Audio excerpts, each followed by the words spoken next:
Hi, everybody. Thanks for joining. This talk is called Damn GraphQL, Attacking and Defending APIs. To get things started, just a little bit about myself. I work at Wealthsimple these days. This is my first time speaking and also as a participant. This is my first time at BSides Vancouver. I'm extremely excited to be here. And I hope you'll have a great time learning about GraphQL in this talk. So for the agenda today, we'll start with describing what GraphQL is about. And then we'll kind of jump right into the attack surface. We'll talk about how you can attack and how you can defend a GraphQL-backed application. And towards the end, we're going to be talking more about demos around how to attack it, and also how you can actually learn and practice GraphQL if you're interested in learning more about this technology. So what is GraphQL?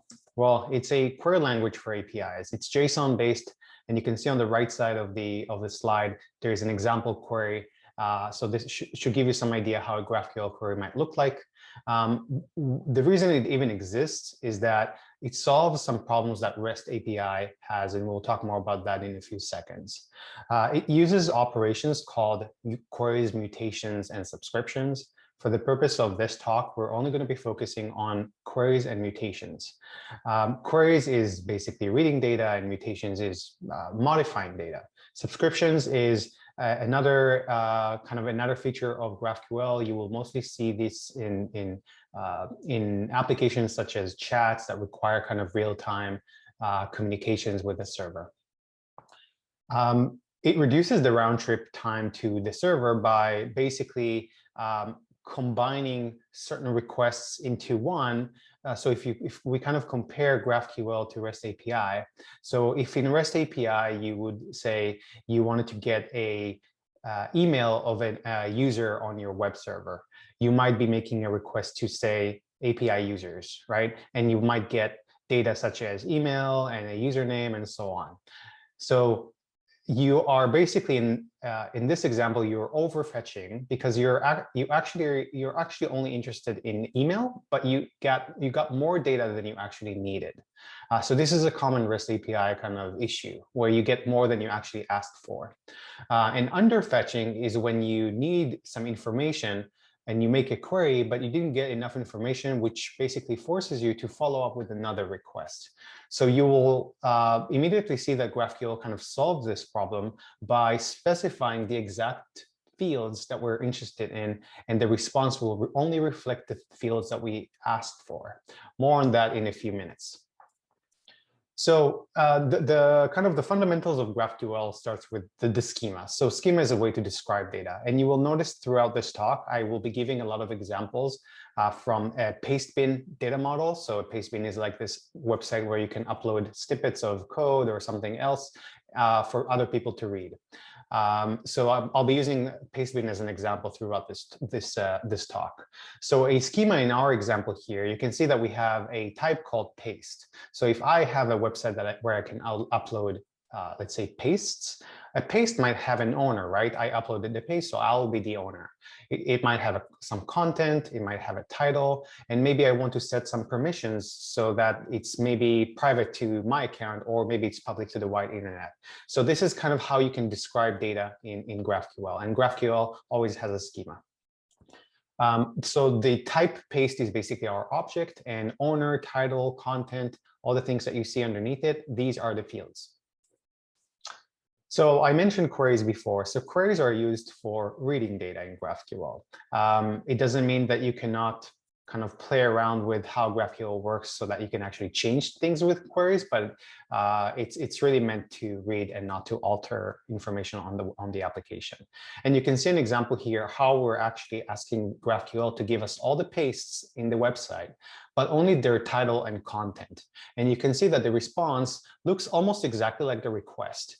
I got an array of all the pastes, and in this example, only have a single paste. And you can see that I got the title and content, and I didn't get anything beyond that. I didn't get the owner. I didn't get whether it was a public paste or a private paste, and so on. So the exact same information that I asked for.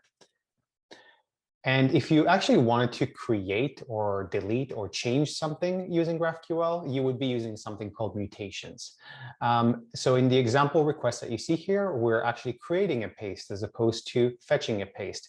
You will notice that we're passing parameters. So I can create a paste with the specific title and content.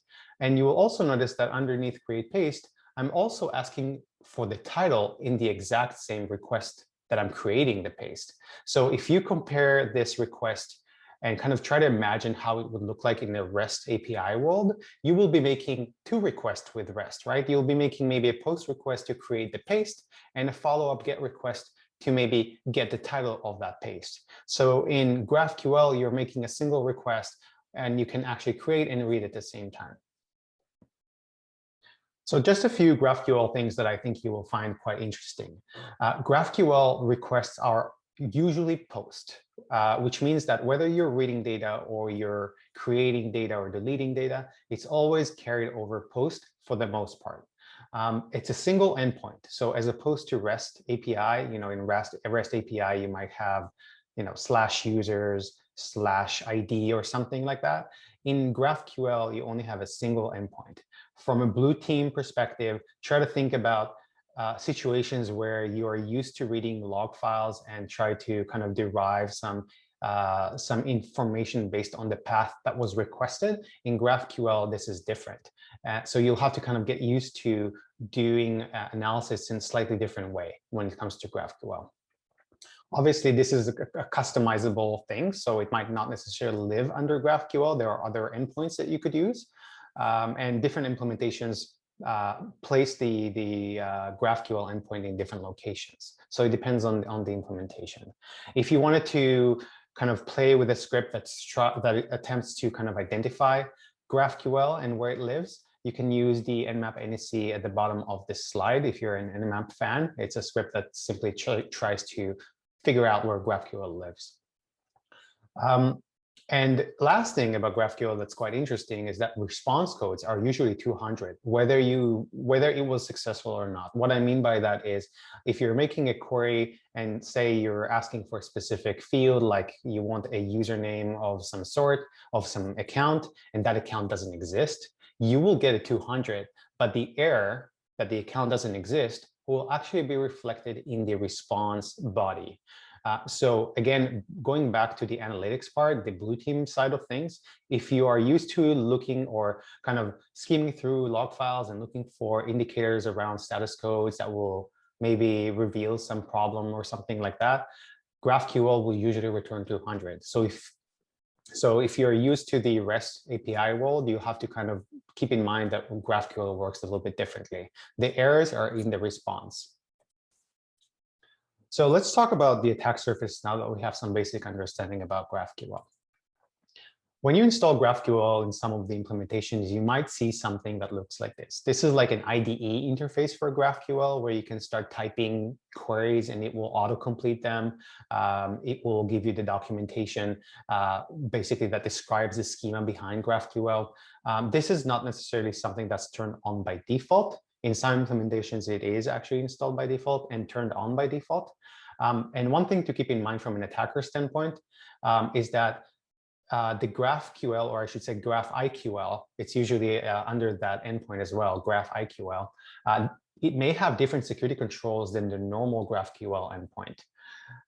So just keep in mind that some implementations or some apps may have different routes and hence different controls. So you want to test that carefully. And again, like the normal GraphQL endpoint, it can live under different paths. So you'll have to do some kind of a information gathering, just like any other pen test. From a blue team standpoint, the most trivial thing is to disable the Explorer or simply just not install that package. Or if you absolutely need to have that, you can protect that using some kind of an IP access list. So you only allow trusted clients to actually interact with that, that dashboard. Next thing that we have is probably one of the popular things about GraphQL from an attacker standpoint. When you run into a GraphQL endpoint, one of the first things you want to kind of try is to run an introspection query against GraphQL. Introspection query is basically really telling GraphQL to tell you all it knows about its data. So you send a specific query. There's a long query that you can find on GitHub. It's the link is in the link at the bottom of the slide. And if you're lucky, the introspection query will actually be enabled, and you can actually just basically dump the schema of GraphQL. But sometimes, and I think that in most cases, in normal kind of stable, solid environments, introspection should not be enabled unless there is a really good reason behind it. So keep in mind that it's not necessarily always going to be available. But if you were lucky enough and you managed to get that data, you can actually take the response that you got and feed it into something called a visualizer. There is one called Voyager for GraphQL, and it will actually take the JSON response and kind of convert it into something that's a little bit more user-friendly, like the kind of the diagram that you see or the data flow that you see on the right side of the slide. So from a blue team standpoint, you want to first check your own GraphQL implementation. Try to run an introspection query and see if something comes back to you. If you absolutely need to have that enabled, try to kind of put this behind some sort of control. There's multiple ways you can go about that, but at the very least, you can try to put that behind some kind of authentication or authorization. Let's say specific sessions are only allowed to do introspection queries and so on. Or you can simply disable introspection in production in general. Most implementations, from what I've seen, at least the popular ones, no matter what the language is, whether it's Node.js, Ruby, Java, and so on, they allow you to disable introspection if you want that. Keep in mind that introspection is a kind of a tool that aids developers to interact with the API. So there's a reason why it exists. It's not a vulnerability, it's a feature, but obviously a feature that has some kind of a security trade-off. So if you're kind of a pen tester or an attacker and the introspection is actually disabled, tough luck, but there are other ways to kind of go about this. One thing that you should know about GraphQL is that it's very kind. It will actually hint on the possible fields that it supports if you send a request that has some kind of a typo. So if you look on the left side, there is an example request where I made a typo in the word paste, and I kind of forgot the E. So GraphQL will actually go ahead and tell you or ask you whether you meant paste or pastes. So you can see where I'm taking this, right? You can actually build a query based on some kind of a common word list and try to extract those suggestions until you can build enough content to actually build a proper query. From what I've seen, absolutely all the possible implementations that are popular today have field suggestions enabled by default, and there is no option to disable it unless you patch it yourself. So this is definitely a fuzzing opportunity, and you can mostly count on it to be available to you.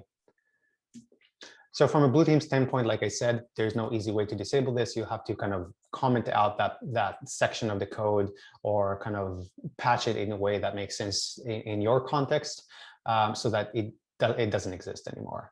There is a UX impact or a user experience impact here, obviously, because if somebody or if you have a third party interacting with your API, then those suggestions may be very helpful if they're making a typo and they're not sure where they went wrong.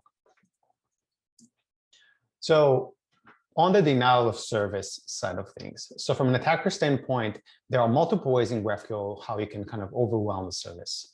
GraphQL actually allows you to take a series of queries and send them in one shot. So you can send an array of multiple queries all at once in a single request to GraphQL, and it will process them one after another. This is very effective. And there's also another kind of interesting aspect here, since I mentioned that we only send it to one endpoint and it's only a single request, you can actually evade any rate limiting that exists, because for the most part, web application firewalls and other controls will not necessarily block you after one request. But if you're able to make one very complex request in a single shot, then you could actually overwhelm the service pretty easily. And I'll give more examples on that.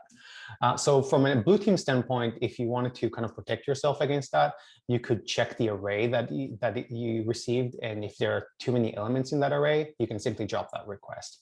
There's another aspect called cost-based analysis, which essentially you assign a value to a query and you have some kind of a threshold on the backend servers. And if the query cost exceeds this threshold, then you simply drop that request. So in this example, we have a max cost of 10, but the backup system query was assigned a value of 10. So if I send 2, that makes it 20, and that's more than what I allow, hence I reject it. And batching can actually be disabled, so only use it where it makes sense and disable if possible. From an attacker standpoint, if you want to overwhelm the service but batching is disabled, you have another way to go about that. So you can actually send the same query multiple times in GraphQL using aliases.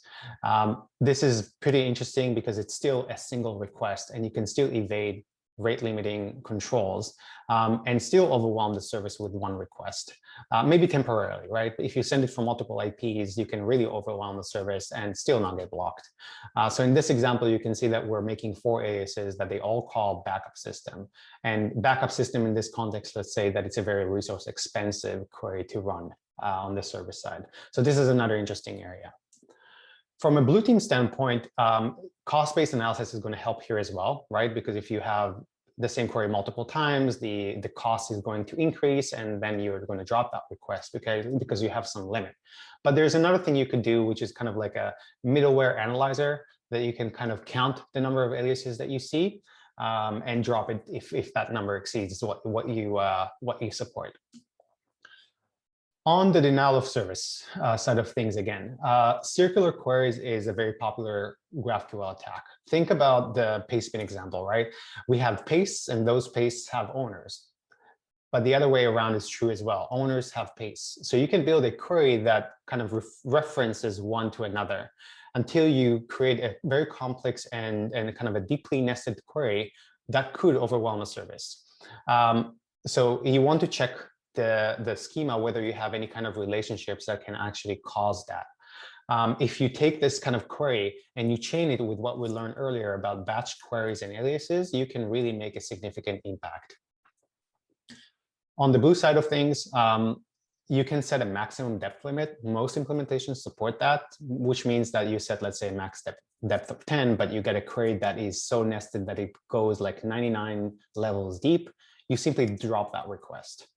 Some implementations also allow you to set those limits at the schema level or even at a single request level. Operation name fuzzing is interesting. Operation name fuzzing is basically operation name is this extra information that you can send along with the request that will describe what the request is about. This is a kind of not a mandatory field. It's optional, but it's user controlled, right? So you can actually try to play around with it. So for example, in the query here, I'm making a query called get users, but I supplied get paste as an operation name. And if the the site operator was naive enough to think that operation name indicates the actual query that was used, then you can try to spoof that, right? Because you're kind of masking the actual intent here. And operation names can also be used to do some kind of decision making. And some implementations actually also allow you to specify some special characters. So you can see where I'm taking this. You can try to play around and see maybe you can get some kind of an injection on the back end. Just keep in mind that this is also a possibility. On the blue side, this is a fairly easy mitigation. You want to compare that with the list of operation names that you support in your app. If it's not on the list, just simply drop it. Any kind of tampering with operation name and just tampering in general in GraphQL, you really want to log that in a safe way. There's no reason why a trusted client would suddenly change the operation name unless it was tampered with. Field duplication, this is probably one of my favorites. And you see that we have a common theme of denial of service attacks. Some implementations in GraphQL simply do not dedupe the requested fields, right? So if you make a request, say to get the name of the owner of all the pastes in my app, you can simply take that name and duplicate that multiple times. And if you will have to do some kind of a timing analysis here. So the timing analysis, if you're making a request and let's say of just a single field called name, and it takes 100 milliseconds for the server to respond, and suddenly you duplicate that and suddenly it increased, you know that you have an issue. This is a very, I would say, not as known of an attack today, but I have seen that multiple times in the last little while. So it's very effective. And again, you can take this kind of query and also kind of combine that with batched requests or aliases, and then you really kind of amplify the attack using this method. On the blue side here, if you want to defend against that, there are multiple ways you can do it. You can actually achieve that. You can try to dedupe the fields. It's a little bit error prone, but it's actually possible. Again, you'll have to do some kind of build some kind of an analyzer that will help you do that. You can use cost-based analysis exactly the same way as we saw before. And you could use something called persistent queries. And persistent queries is interesting because you, instead of sending the query as is, like a JSON that describes something, you send a hash that represents that query. So in kind of a real world web application scenario, the client will have a list of, or let's say the client library that interacts with GraphQL will have a list of accepted hashes, and the client will actually use those hashes to query for the data. And on the server side, the server will have a list of supported hashes. And if the hash that it received from the client doesn't exist in the database, it will simply get dropped. So this is very effective also against some of the previous attacks that I showed, but also keep in mind that you can still pass variables with that hash. So let's say that the hash is some representation of a query, and that query also accepts some parameters that are that the input is based on some variables that you pass with it. Then the variables are not going to be a hash. They're going to be something that the client maybe dynamically provides, and these are still injection points. So it's an interesting mitigation, but also has other kind of attack. Also has smaller like attack surfaces within it that you should explore. So in summary, you really want to log signs of query tampering. This is not a GraphQL thing by any means. You want to do that no matter what API technology you use. But GraphQL has a lot of interesting areas that you should definitely try to log if you see some anomalies in them. You want to try to find, if on the CI/CD pipeline side of things, you can try to use OSP to try and test your GraphQL endpoint. They have a fairly recent add-on that they came up with. I'm not sure about its maturity. It does work. I've tried it, but I'm not sure, how much effort was put into it and whether it's still maintained. But it can do the work. You can also consider setting timeouts. There is no magic number there. It really depends on the context of your app. And you can utilize some of the protections that we also talked about. So in short, GraphQL is really young, especially from a security standpoint. Both from blue and red team's perspective, there are tools, but not a whole lot of them.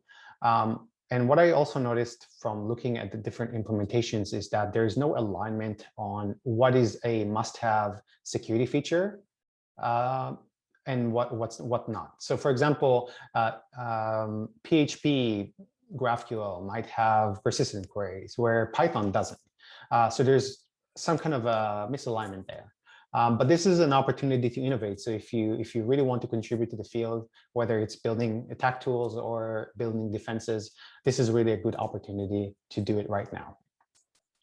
So with that, I want to kind of jump into a attack demo. So this is a real world kind of CVE focused on WordPress GraphQL.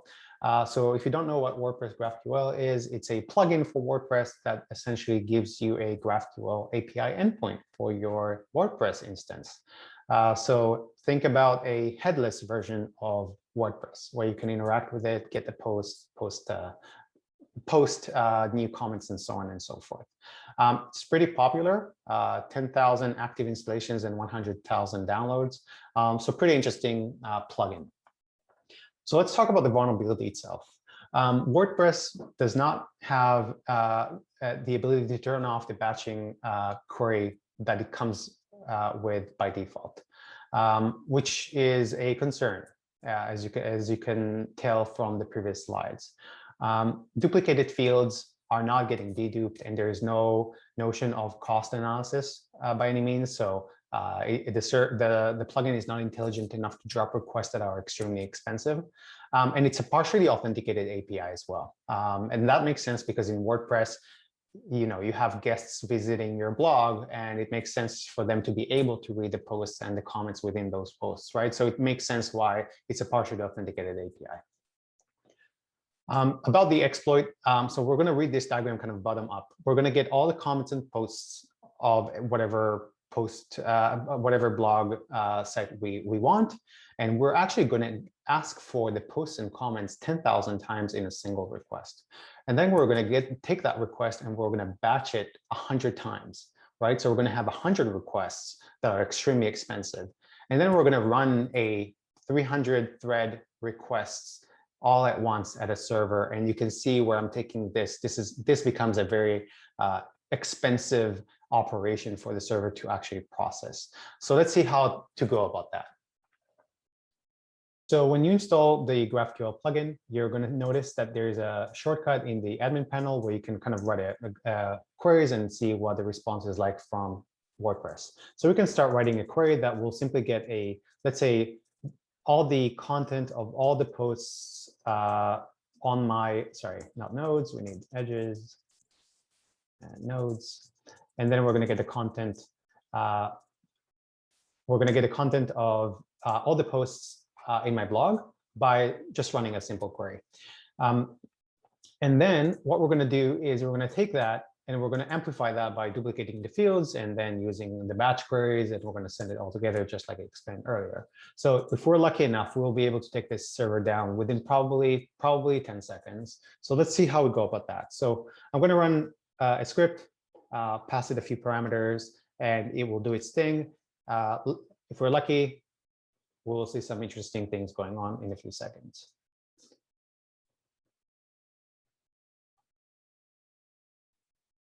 Simultaneously, I'm also tailing the log of the server to see if any errors come up while the service is being attacked. You can already see that the MySQL was killed because of out-of-memory issues. So at this point, MySQL is trying to restart, and it's not even able to do that. It's not able to recover. So if we're lucky, we're also going to see like the MySQL error. As you can see, WordPress is not even able to communicate with the database at this point. This is extremely effective, and it's just a single host running a bunch of processes. So think about what multiple hundreds of hosts can actually do to and maybe a more powerful server as well. So this was successful, and this should show you like how easy it is to take a service down if it's not well protected with GraphQL, with GraphQL protections. So with that, I want to go back to our slide and talk about how you can actually learn more about GraphQL. So when I started with GraphQL like a few months ago, I was looking for a damn vulnerable application like you often see in web apps. And that didn't exist, at least not officially. There were a few projects here and there, so I decided to make one and kind of open source that. So this has been live for the past few months now. It's focused on GraphQL, and it covers most, if not everything that I talked about in this talk. It has two modes, one for beginner, one for expert. The emphasis of this platform is really on education. There's a lot of content, a lot of resources, tools, and blog posts, and other things that I kind of threw in there so that you can learn more about the attacks and how to defend it. Very similar to how the talk was structured. So go ahead, pick it up, play with it. Tell me what you think. When you first instantiate it, it looks like this. And with that, that's all I have. I hope you enjoyed it and learned a little bit more about GraphQL. And I hope that you're going to have a wonderful time in BSides Vancouver. Thank you so much. It was great. Thank you.